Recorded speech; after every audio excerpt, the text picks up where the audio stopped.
Survey கல்லு மேல போய் தீபம் ஏத்தணும்னா இதுதான் இந்துக்களுடைய மனசை புண்படுத்தக்கூடிய ஒன்று. தமிழ்நாட்டு மக்கள் இழிச்சவாயர்கள் அல்ல. ஒரே ரெக்கார்ட கீழே ரெக்கார்டு மாதிரி போட்டுட்டே இருப்பாங்க. திமுக பொறுத்தவரை எப்போதும் டபுள் கேம் தான்.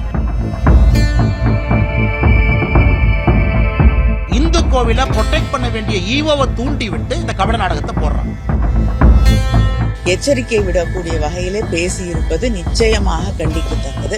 நடுத்தெருவுல தான் திராவிட முன்னேற்ற கழகம் இருக்க போறாங்க. இது மிகவும் வன்மையாக கண்டிக்கத்தக்கது. இது போன்ற அரசியலை உறுதியாக ஏற்க மாட்டார்கள். திமுக இதையும் அரசியல் நோக்கத்தோடு செயல்படுது. எத்தனை முயற்சிகள் எடுத்தாலும் சரி, கஜகரணம் போட்டாலும் சரி. இன்னைக்கு பாபர் மசூதி இடிப்பு தினம். திருப்பரங்குன்றம் மலை விவகாரத்தில் 4வது நாளாக பக்தர்களுக்கு மலை ஏற அனுமதி மறுத்துட்டு இருக்காங்க. 1000க்கும் மேற்பட்ட காவல்துறையினர் பாதுகாப்பு பணியில் ஈடுபட்டு வராங்க. திருப்பரங்குன்றம் மலையில தீபம் ஏற்றுவது தொடர்பாக கடந்த 3 நாட்களா சாமி தரிசனம் செய்யறதுக்கு பொதுமக்கள் மற்றும் பக்தர்களுக்கு காவல்துறையினர் அனுமதி மறுத்து வராங்க. 4வது நாளான இன்றும் மலையில உள்ள காசி விஸ்வநாதர் கோயில் மற்றும் சிக்கந்தர் பாதுஷா தர்காவுக்கும் பக்தர்கள் செல்றதுக்கு தடை விதிச்சுட்டு வராங்க. ஏற்கனவே 500க்கும் மேற்பட்ட காவல்துறையினர் பாதுகாப்பு பணியில இருந்து வர நிலையில இன்னைக்கு பாபர் மசூதி இடிப்பு தினம் என்றதுனால காவலர்கள் பாதுகாப்பு பணியில ஈடுபட்டு வராங்க. திருப்பரங்குன்றத்துல கடந்த 2 நாட்களா பதட்டமான சூழல் நிலவி வருது. இந்த விவகாரத்தை பத்தி கனிமொழி, அண்ணாமலை, வைகோ, டிடிவி தினகரன், ஜெயக்குமார், சசிகலா இவங்க என்ன சொல்றாங்கன்னு இவங்க கருத்துக்களை பாருங்க. தேர்தலுக்கு மைனாரிட்டி வாக்குகளை அப்படியே லட்டு மாதிரி சிந்தாம செதறாம திமுக எடுக்க வேண்டும் என்று நினைக்கிறாங்க. இதை உண்மையை சொல்ல வேண்டும் என்றால் நிறைய இஸ்லாமிய நண்பர்களும் கிறிஸ்தவ நண்பர்களுமே அதை விரும்பல. தேவையில்லாம ஏன் தர்காவே பெட்டிஷன் இல்லைங்க சார். 3ஆம் தேதி தர்கா வரல, 4ஆம் தேதி தர்கா வரல, இன்னைக்கு தான் தர்கா வந்திருக்கிறாங்க. வெறும் எக்ஸிகியூட்டிவ் ஆபீசர் இந்து கோவிலை ப்ரொடெக்ட் பண்ண வேண்டிய ஈவோவை தூண்டி விட்டு இந்த கபட நாடகத்தை போடுறாங்க. அதனால் மைனாரிட்டியும் இதை ரசிக்கல, மெஜாரிட்டியும் ரசிக்கல. கடைசியில் அப்பம் தின்ன குரங்கு 2 அப்பத்தை தின்ன மாதிரி எந்த ஓட்டும் வரப்போறது இல்ல.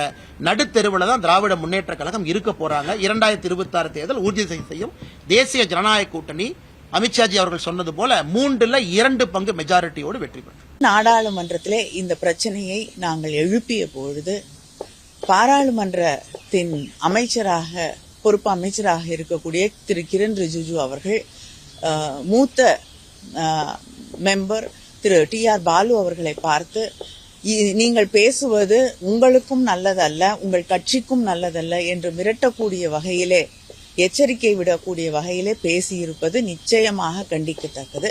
அது மட்டும் இல்லாமல் 0 ஹவர்ல மெம்பர்ஸோடைய டைம் அது. அங்க இருக்கக்கூடிய மெம்பர்ஸ் தான் அங்க இருக்கக்கூடிய இஷ்யூஸை அவங்க எழுப்ப முடியும். ஆனால் அந்த நேரத்தை பயன்படுத்தி கொண்டு ஒரு அமைச்சர் திரு முருகன் அவர்கள் தேவையில்லாமல் அங்கே மிக நீண்ட ஒரு உரையை ஆற்ற அனுமதிக்கப்பட்டிருக்கிறார். அவரும் பல பொய் பிரச்சாரங்களை அந்த நேரத்தை பயன்படுத்தி கொண்டு வைத்திருக்கிறார். தமிழக அரசின் மீது ஒரு காழ்ப்பை உருவாக்க வேண்டும், தமிழக மக்கள் மீது ஒரு காழ்ப்பை உருவாக்க வேண்டும் என்ற அந்த எண்ணத்தோடு தான் அவருடைய உரை அமைந்திருக்கிறது. இது மிகவும் வன்மையாக கண்டிக்கத்தக்கது. ஒரு அளவீட்டு கல், ஒரு சர்வே கல்லு மேல போய் தீபம் ஏத்தணும்னா இதுதான் இந்துக்களுடைய மனசை புண்படுத்தக்கூடிய ஒன்று. தேவையில்லாம எதுக்காக ஒரு ஆங்கிலேயர்கள் காலத்துல வைத்த ஒரு கல் மேல கோயிலுக்கும் அதுக்கும் சம்பந்தம் கிடையாது. வழியாக நாம பயன்படுத்தி கொண்டிருந்த தீப கல்லும் இல்லை.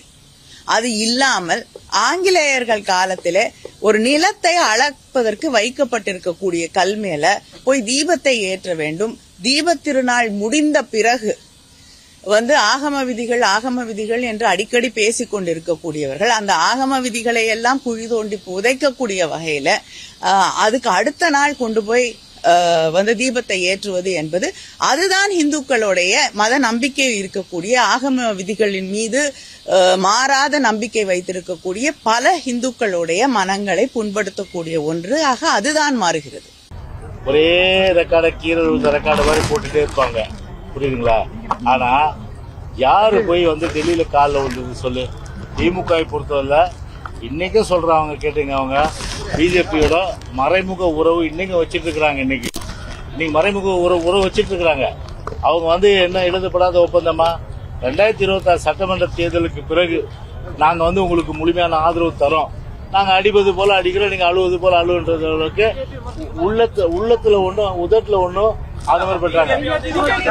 இல்ல நான் சொல்றேன், அது இவங்களுடைய நிலைப்பாடு. இது பிஜேபி இல்ல அது திமுக பொறுத்தவரை எப்போதுமே டபுள் கேம் தான், ரெட்டை வேடம் தான் அது. அதனால அதுல வந்து மாறுபட்ட கருத்து இல்ல. ரெண்டு குதிரையில சவாரி செய்யற விஷயம் அது. ஆனா அது நான் வந்து அங்க நடந்துதான் சொல்ல முடியும். அதனால பிஜேபி என்ன சொல்லுச்சுன்னு என்ன கேட்காதீங்க. நான் விமர்சனம்ன்றது இல்ல, இவங்க போய் காலில் விழுந்துதான் சொல்றேன் நானு. இந்து மற்றும் இஸ்லாமிய கிறிஸ்துவ சமுதாய மக்கள் அங்கே எல்லோரும் அமைதியாக வாழ்கின்ற விதத்திலே மற்ற இயக்கங்கள் அது யாராக இருந்தாலும் அவர்களது அங்கே பொது அமைதிக்கும் தமிழ்நாட்டின் பொது அமைதிக்கும் மத நல்லிணக்கத்திற்கும் இடையூறு வருகின்ற விதமாக எந்த ஒரு அரசியல் கட்சியோ அல்ல அமைப்போ செயல்படக்கூடாது என்பதுதான் அனைத்து தமிழ்நாட்டு மக்களின் விருப்பமும். ஏனென்றால் தமிழ்நாடு ஜாதி மதங்களை எல்லாம் கடந்து இங்கே வாழ்கின்ற அனைவரும் எந்த ஒரு பேதமும் இன்றி சகோதர சகோதரிகளாக வாழ்ந்து கொண்டிருக்கின்றோம். அதில் மதத்தின் பெயராலோ ஜாதியின் பெயராலோ அல்லது திருவிழாக்களின் பெயராலோ எந்த ஒரு இடைஞ்சலையும் யாரும் ஏற்படுத்துவதை தயவு செய்து தவிர்த்துவிட வேண்டும். தமிழ்நாட்டு மக்கள் இது போன்ற அரசியலை உறுதியாக ஏற்க மாட்டார்கள். 2017 டிசம்பர்ல அது புது தீர்ப்பு வந்துருச்சு. இப்பொழுது இருக்கிற நடைமுறை பற்றி தீபம் ஏற்றலாம். நான் இப்ப கேட்கறது என்ன, இந்த திமுக அரசாங்கத்தில் என்றால், இது வந்து ஒரு அரசாங்கத்துல செஞ்சு ஏற்கனவே இந்த தீர்ப்பு இருக்கு. இருக்கும் போது இது திமுக அரசாங்கத்துக்கு தெரியாம இருக்கா அல்லது வேண்டுமென்றே அரசியல் நோக்கத்தோடு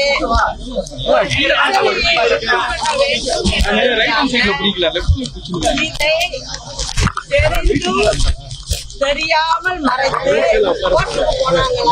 அப்படிங்கிறது ஒரு பெரிய கேள்வி. இந்த தீர்ப்பு இருக்கும்போது இவங்க இத பத்தி பேச வேண்டியது இருந்தா மேல்கோர்ட்டுக்கு தான் இருக்கணும். இவங்க என்ன பண்றாங்க, சென்னை மதுரை ஹைகோர்ட்லயே போடுறாங்க. அது தவறு.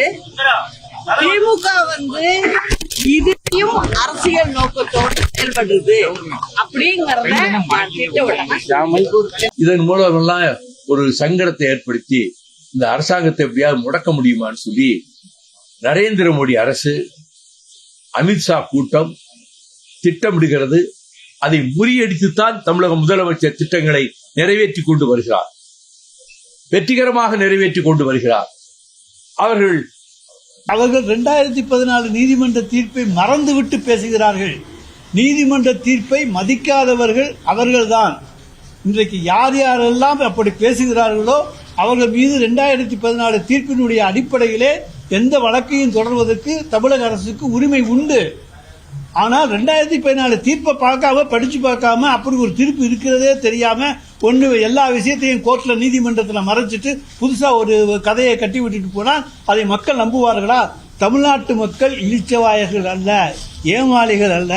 அவர்களுக்கு வேண்டும் என்றால் அடிமை பழனிசாமி கிடைக்க முடியுமே தவிர வேறு எந்த அடிமைகளும் தமிழ்நாட்டில் கிடைக்க மாட்டான்.